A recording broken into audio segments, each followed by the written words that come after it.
Hello friend, जैसा कि आप जानते हैं कि आज है 17 अगस्त और रेलवे ग्रुप डी का आज पहला दिन था एग्ज़ाम का। और तीनों शिफ्ट का एग्ज़ाम कंडक्ट करवाया गया है और मैंने शिफ्ट वाइज भी वीडियो दिया था कि कैसा कैसा प्रश्न आ रहा है, पहले फेज में, दूसरे फेज में, तीसरे फेज में।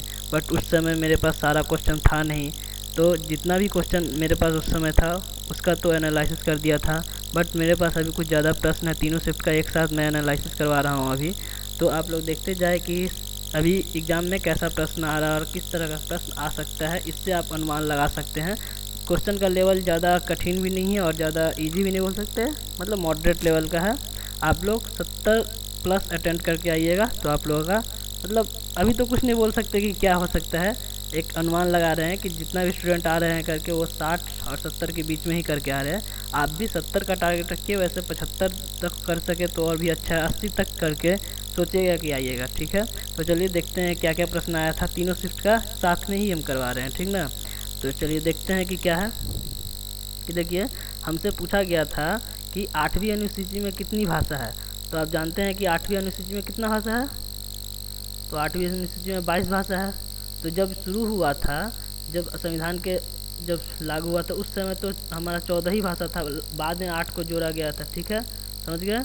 हम बताए भी थे फर्स्ट शिफ्ट का एनालिसिस में ये 8 भाषा कैसे कैसे जोड़ा गया है। इसमें अभी एक्सप्लेन नहीं करेंगे, मैंने उस वीडियो में कर दिया, आप लोगों को देखना होगा तो वो फर्स्ट शिफ्ट का वीडियो देख लीजिएगा कैसे कैसे जोड़ा गया है। बस इसमें हम क्वेश्चन बताते जा रहे हैं, वरना ये वीडियो ज़्यादा लंबा हो जाएगा, ठीक है। चलिए, 22 मार्च को कौन सा दिन मनाया जाता है, तो 22 मार्च को जानते होंगे कि जल दिवस मनाया जाता है। यही अगर 22 अप्रैल पूछ ले तो क्या हो जाएगा, अर्थ डे, ठीक है। साथ में ये सब भी याद रखिएगा, हो सकता है कि पूछ सकता है। विटामिन डी का वैज्ञानिक नाम, ठीक है, तो कैल्सीफेरॉल, कैल्सीफेरॉल, ठीक है। चलिए, एड्स का पूरा नाम एक्वायर्ड इम्यूनी डेफिशिएंसी सिंड्रोम। जो सुबह में करवाए थे, मैं हैंड रिटन में करवाया था क्योंकि उतना जल्दी हम लोग टाइप नहीं कर पाएंगे और आप लोगों को फिर जब तक एनालिसिस देंगे बहुत लेट हो जाएगी। आप लोगों को वैसे भी जल्दी रहता है कि कितना जल्दी हम लोगों को क्वेश्चन पता चले कि कैसा क्वेश्चन आ रहा है, इजी आ रहा है या हार्ड आ रहा है, इसीलिए उस समय हाथ से ही अभी मैंने टाइप किया है, ठीक है। चलिए, ओम्स लॉ से एक रिलेटेड क्वेश्चन था, क्वेश्चन क्या था वो तो पता नहीं। ये V=IR होता है ओम्स लॉ, उससे पूछा होगा कि धारा की मान कुछ है और प्रतिरोध कुछ भी है, तो हमसे वोल्टेज पूछ लिया होगा, ठीक है। तो इस फार्मूला पर लगा के एक वर्क डन से का पर आया था रिलेटेड क्वेश्चन, फोर्स डिस्प्लेसमेंट, ये फार्मूला होता है, ठीक है। चलिए देखते हैं और क्या आया था। राजीव गांधी पुरस्कार का नाम कब बदला गया, तो अगस्त 2021 में बदला गया था। अगर डेट भी पूछे तो 6 अगस्त ऐसा, ठीक है। इन्वायरमेंटल डे का थीम पूछा था, और देखिए इन्वायरमेंटल डे का तो थीम पूछा था, लेकिन 2021 का या 2022 का ये क्लियर नहीं है, ठीक है। तो 2021 का होगा तो इकोसिस्टम रिस्टोरेशन, और 2022 का होगा तो ओनली वन अर्थ, ठीक है। चलिए नेक्स्ट प्रश्न देखते हैं। साहित्य अकेडमी पुरस्कार हिंदी में, तो इसमें भी देखिए 2 होता है। अगर 2020 का पूछे तो अनामिका किसके लिए मिला था, टोकरी में दिगंबर थेरिगा था। और अगर 2021 का पूछे तो दया प्रकाश सिन्हा सम्राट अशोक नामक नाटक था, ठीक है। चलिए देखते हैं। मिल्क ऑफ मैग्नीशिया का फार्मूला पूछा था, तो MgOH का हॉल ट्वाइस, ये नीचे होगा, ठीक है, हॉल ट्वाइस। चलिए और क्या पूछा था, ऑयल ऑफ विट्रियल, तो क्या किसको बोलते हैं, H2SO4, ऐसे लिखा जाता है H2SO4, ठीक है। चलिए और देखते हैं क्या पूछा था। एलिसा टेस्ट किससे संबंधित है, तो एलिसा टेस्ट जानते हो कि एड्स से संबंधित है, ठीक है। पेरियार नदी किस राज्य में स्थित है, तो पेरियार नदी केरला में स्थित है। चलिए और देखते क्या पूछा था। 2022 में महिला ऑस्ट्रेलियन ओपन किसने जीती है, तो एशले बार्टी ऐसे लिखते हैं, जो हाल ही में अपना इन्होंने संन्यास भी ले लिया है, ठीक है। विटामिन के का रासायनिक नाम, तो देखिए विटामिन के का रासायनिक नाम जो होता है, देखिए ये फेनोक्विनिन और मेनाक्विनिन दोनों होता है, ठीक है, समझ गए। चलिए देखिए, एक इससे भी ये S=UT + ½ AT स्क्वायर है, ऐसे है S=UT + ½ AT स्क्वायर, ऐसे है, ठीक है। ये फार्मूला से रिलेटेड प्रश्न था। राष्ट्रीय विज्ञान दिवस कब मनाया जाता है, तो 28 फरवरी को, जानते ही होंगे। चलिए और देखते हैं प्रश्न क्या है। देखिए WHO का मुख्यालय पूछा था, यानी हेडक्वार्टर से भी क्वेश्चन पूछा जा रहा है, जिनेवा में स्थित है। हॉकी में कितने खिलाड़ी होते हैं, मतलब कोई भी खेल में कितने खिलाड़ी होता है ये भी पूछा जा रहा है। हॉकी में आज पूछा गया था तो 11 खिलाड़ी होती है। नर्मदा नदी पर कौन सी बांध है, तो सरदार सरोवर बांध है, ठीक है। 2011 की जनगणना के अनुसार सर्वाधिक बोली जाने वाली भाषा कौन है? तो जनगणना 2011 सेंसस जो है आपके लिए इम्पोर्टेंट है, पढ़ लीजिएगा, ठीक है, उससे क्वेश्चन आएगी। इसका होगा हिंदी। टिहरी बांध परियोजना किस नदी पर है? तो भागीरथी नदी पर है। कैसूरिक दंड में कितनी हड्डी होती है?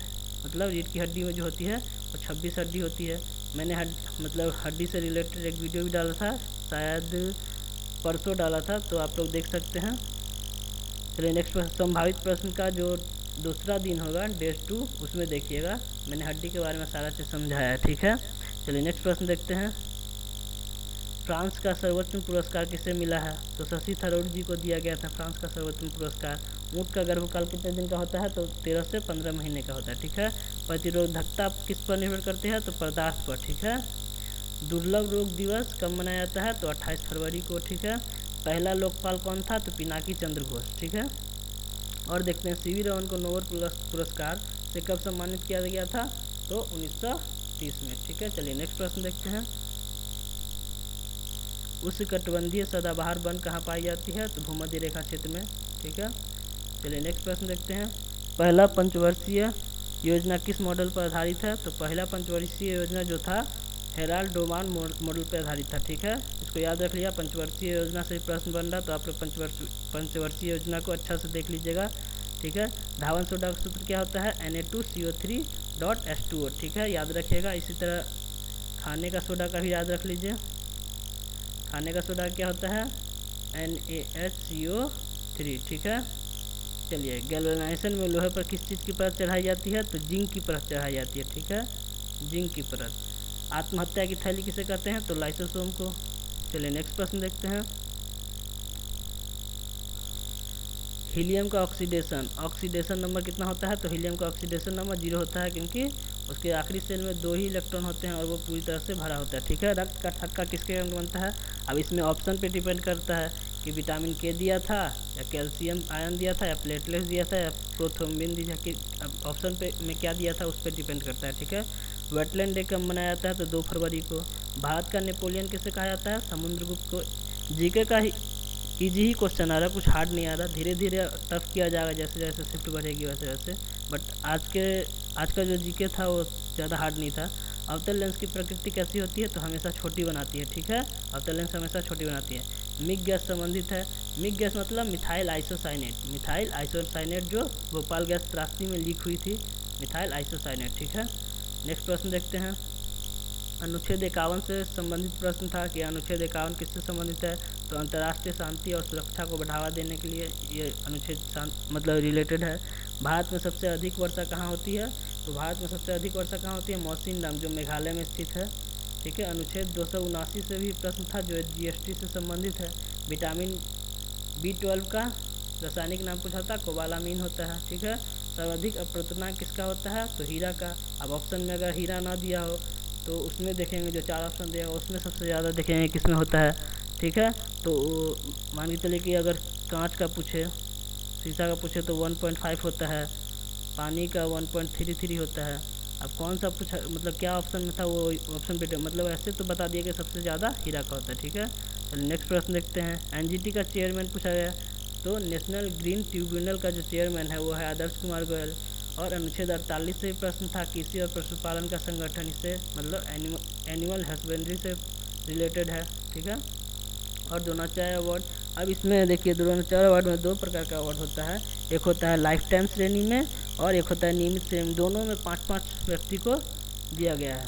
तो अब इसमें तो ऑप्शन देखने के बाद ही पता चलेगा किसको दिया गया है किसको नहीं, ठीक है। वैसे हम लिखवा दे रहे हैं, देखिए एक होता है लाइफ टाइम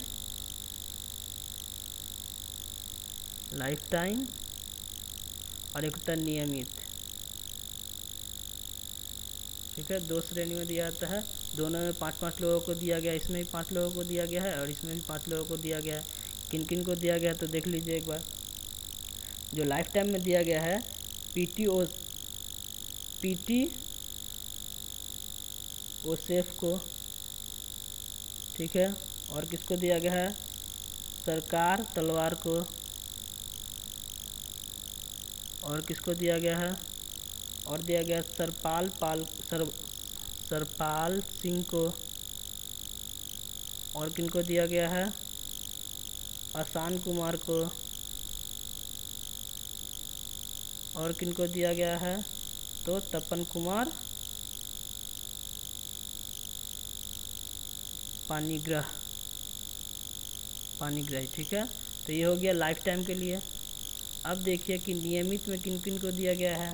तो नियमित में दिया गया है राधा कृष्ण नायर पी, राधा कृष्ण नायर, ठीक है, इतना याद कर लीजिएगा। दूसरा दिया गया है संध्या गुरुंग। तीसरा दिया गया है प्रीतम शिवाच। चौथा दिया गया है जयप्रकाश नौटियाल, ठीक है। और पांचवा दिया गया है सुब्रमण्यम रमन, एक सेकेंड, सुब्रमण्यम रमन, ठीक है। तो लाइफ टाइम ये क्या बोलता है, द्रोणाचार्य अवार्ड जो होता है दो क्षेत्र में दिया जाता है। एक दो श्रेणी में दिया जाता है, एक लाइफ टाइम और एक नियमित। दोनों में 5-5 व्यक्ति को मिला है। ये कब का अवार्ड है तो 2021 का है, ठीक है, 2021 का है। तो देख लीजिएगा कि लाइफ टाइम में इन 5 को मिला है और नियमित इन 5 को मिला है। तो जो ऑप्शन में रहा होगा वो आंसर हो जाएगा, ठीक है। तो चलिए दोस्तों, इतना ही प्रश्न है हमारे पास। तो चलिए इतना ही, आज के लिए इतना ही। फिर मिलते हैं कल के एनालिसिस, फिर जैसे आज किए हैं सभी शिफ्टों का एक साथ करेंगे, मतलब सब शिफ्ट के बाद करेंगे जितना प्रश्न रहेगा मेरे पास। और फिर रात में इसी तरह एक पूरे शिफ्ट का जो जीके जीएस का क्वेश्चन होगा एक साथ मैं डाल दूंगा, ठीक है। तो चलिए तब तक के लिए बाय बाय, आज के लिए इतना ही।